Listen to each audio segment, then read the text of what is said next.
ভাজা টাজা কিছু চিকেন টিকেন বা পনির টনির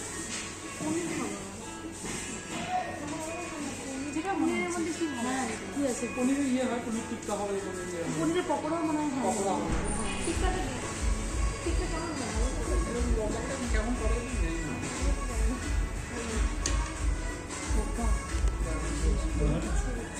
আমরা দেখা যায় আসতে আসতে একটু আসতে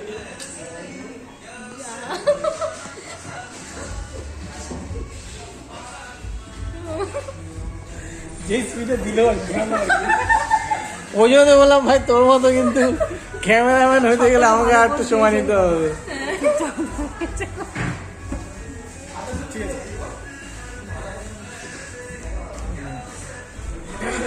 একটু দাও। ক্যামেরাটাকে হাত দিয়ে উল্টে দিলে ভালো চিকেন পকোড়া আছে, পনির পকোড়া আছে। চিকেন